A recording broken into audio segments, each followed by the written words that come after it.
Nowadays, the biggest speedrunners have hundreds of thousands, if not millions of followers.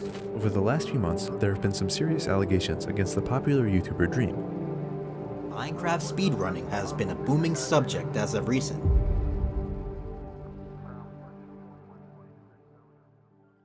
Il va falloir un peu remonter dans le temps, on est en Amérique en 2014 et un adolescent du nom de Clay créa sa chaîne YouTube sous le nom de Dream. Comme tous les adolescents de son âge, Dream découvre Minecraft, soit le jeu le plus vendu de tous les temps à l'heure où je tourne cette vidéo, mais c'est qu'en juillet 2019 que Dream posta sa première vidéo sur YouTube et seulement un mois plus tard, sa chaîne atteint déjà 10 000 abonnés. Mais ce n'est que le début. Dream arrive à grimper en abonnés très rapidement, mais on pourrait se demander comment il fait, quelle est la chose qui le différencie des autres youtubeurs. C'est tout simplement que Dream est bon à Minecraft, très bon à vrai dire. Certaines personnes le considèrent même comme le meilleur joueur du monde à cette époque. Et généralement sur les jeux vidéo, les meilleurs joueurs rentrent soit dans l'e-sport pour les jeux compétitifs, soit ils se lancent dans la tâche qui consiste généralement à finir un jeu le plus rapidement possible, le speedrun. Minecraft fait évidemment partie de la deuxième catégorie et pour preuve, il y a énormément de catégories de speedrun Minecraft et énormément de versions différentes aussi. Et comme je vous l'ai dit, Dream est tellement fort sur le jeu qu'il va commencer à faire des concepts de vidéos où il doit finir le jeu avec toujours plus de contraintes. Par exemple en ne voyant qu'une partie des blocs sur la map, en se faisant chasser par ses amis, soit le manhunt, qui est d'ailleurs de très loin le concept le plus vu de sa chaîne, mais sous la demande de ses abonnés, voyant qu'il est excellent sur tout type de terrain, Dream va commencer le speedrun du jeu, dans la catégorie la plus connue, là où les meilleurs joueurs se battent pour atteindre les tops du classement, le Any% Random Seed Glitchless. Ce qui veut dire que vous jouez sans glitch, dans un monde aléatoire et dont l'objectif est de tuer le boss final, l'Under Dragon. Dream va tout d'abord speedrun la version 1.14 du jeu, où il réussira à prendre le record du monde.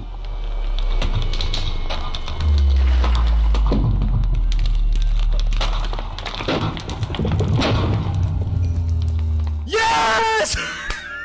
Yes! Oh my! Puis 3 mois plus tard seulement, il s'attaquera à la version 1.15 du jeu, où il réussira aussi à obtenir le record du monde. Yes! Oh my god! Is it time? Is it time? You have 18 seconds. You have 18 seconds. Come on! Get in! Get in! No way! Yes!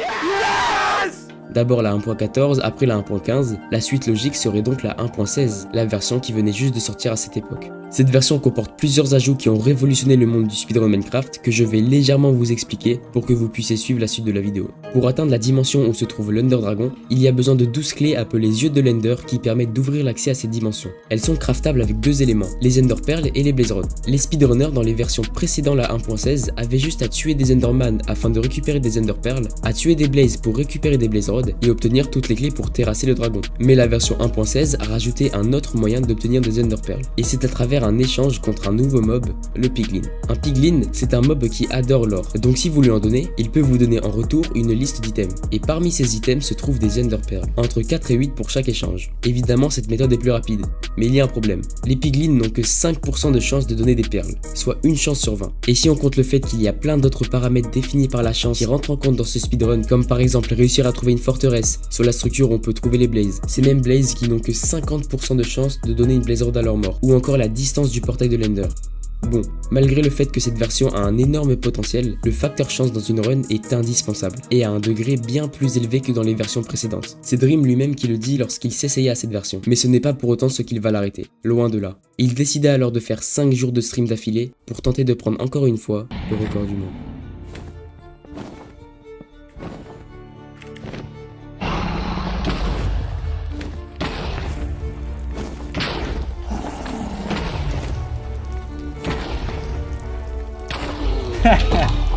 Let's go!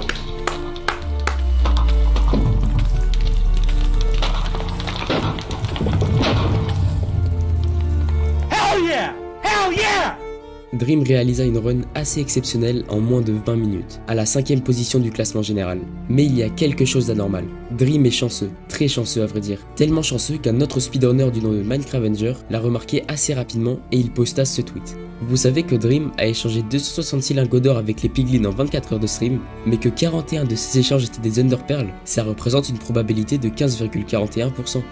Minecravenger étant très influent dans la communauté Minecraft à cette époque, l'équipe de modération qui n'est pas passée à côté de ce tweet décide de se pencher elle aussi de manière plus sérieuse sur la question et a trouvé encore plus de choses anormales dans les runs de Dream. Les modérateurs ont donc analysé à leur tour 24 heures de stream de Dream et ont trouvé à quelque chose près les mêmes chiffres que Minecravenger. Ils ont donc calculé la probabilité qu'un tel niveau de chance ait lieu de manière légitime et le résultat est d'une chance sur 177 milliards. Mais vous pensez que ça s'arrête là? L'équipe de modération a constaté que Dream, étant chanceux non seulement sur les Ender Pearls, avait un taux de Blaze Rod qui était aussi anormalement élevé. Pour 305 Blaze tués, Dream a obtenu 211 Blaze Rod, ce qui équivaut à un taux de Blaze Rod de 69% au lieu de 50%.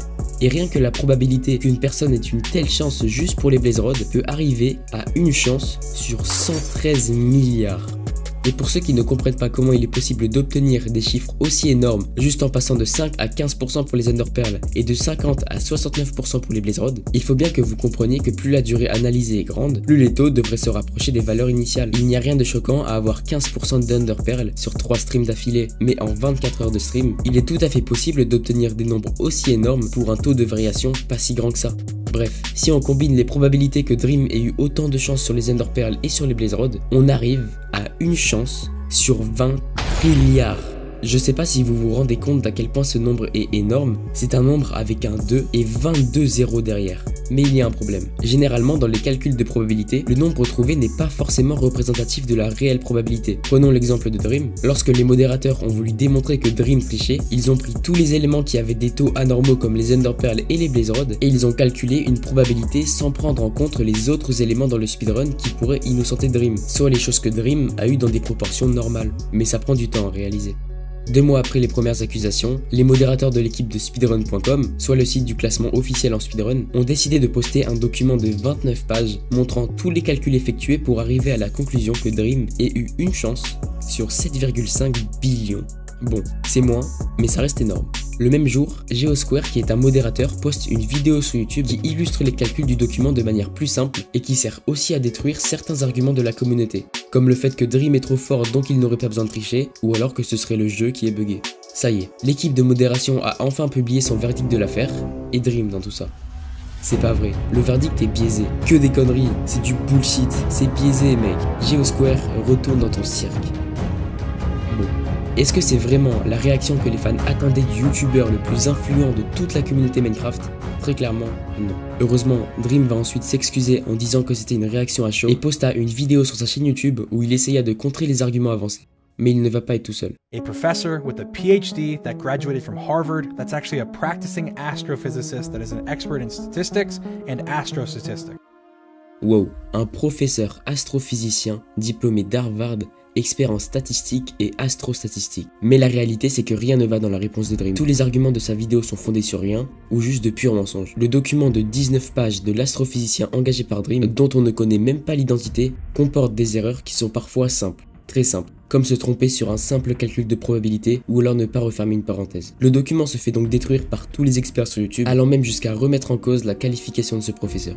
Avec ces preuves-là, malgré le fait que certaines personnes n'arrivaient pas à y croire, il était maintenant quasiment certain que Dream est triché. Mais le problème avec ce genre d'argument qui comporte des calculs de probabilité, c'est que c'est possible. Alors c'est limite à se demander si une personne a déjà eu une telle chance, mais c'est possible. Le scandale prend une ampleur jamais vue pour une accusation de triche sur un speedrun et l'unique but pour l'équipe de modération est maintenant de prouver de manière sûre que Dream est un tricheur. On se retrouve 6 mois après, il n'y a toujours pas de réelle conclusion sur l'affaire en 1.16, mais cette fois-ci, c'est son speedrun en 1.15 qui va être accusé de cheat. Et en réponse à ça, Dream, sans prévenir personne, posta un tweet à 6 h du matin qui contient un lien vers un très long message. Dans ce long message, on peut y voir des excuses. Mais pour quel scandale de triche? Dream aurait enfin tout avoué? Dans le message, Dream exprime des regrets pour les réactions impulsives et agressives envers les modérateurs qui ont subi énormément de haine suite à ça. Après avoir recruté son expert en statistiques, il découvre qu'il a accidentellement utilisé un mode qui modifie les taux d'échange avec les piglins et le taux de Blaze Rod. Il dit ensuite qu'il va retirer tous ses speedruns pour ne pas avoir de problème, même ceux qui ne sont pas accusés de triche, et termine sa lettre en disant qu'il veut en finir avec cette histoire de triche et se concentrer sur des aspects plus positifs de sa vie. Ça y est, c'est certain, Dream a triché. Ce qui est triste dans cette histoire, c'est qu'il était devenu une icône pour le speedrun Minecraft, et ses accusations sont restées gravées dans la mémoire de la communauté. Dream est tout de même resté le plus grand youtubeur Minecraft de la planète, mais cette histoire l'a suivi sur tous ses différents concepts, allant même jusqu'à accuser de triche son plus gros succès, soit les vidéos Manhunt. Si on repart en 2024, Dream a fait une vidéo s'appelant La Vérité et aborde de manière plus positive l'avenir de sa chaîne. Il clarifie aussi les choses sur le plus gros scandale de triche que Minecraft ait connu.